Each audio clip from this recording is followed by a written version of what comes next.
Python.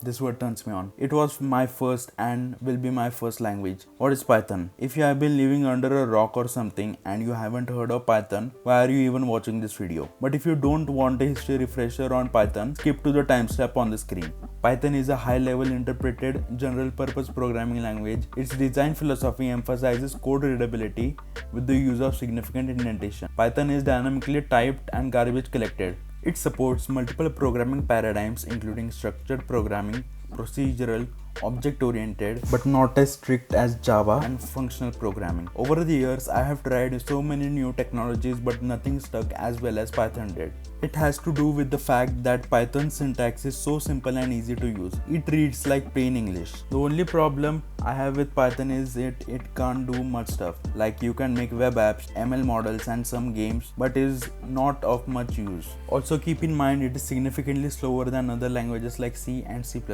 Unlike my newfound love, Rust. Sorry Python, let me cheat a bit. Rust can do anything you throw at it. Game dev, backend server development, CLI applications and everything I can think of a project for. Rust is a new kid on the block just like me and is a multi-paradigm general purpose programming language. Rust emphasizes performance, type safety and concurrency, aka helping you not write bad code. Rust's most magical thing has to be its compiler. Like this not only tells me where my error is, but how can I solve it. If you ask me, that's magical. Rust has syntax out of this world. I had never seen anything like this before until I started my 100 days of code, and it is good. I am going to link a bunch of YouTube channels that do cool things with Rust and you can know more about Rust. So to put it lightly, I think I titled my video wrong. Thanks for watching and please sub to the channel and put in the comments if you have used Rust or Python and how was your experience with it.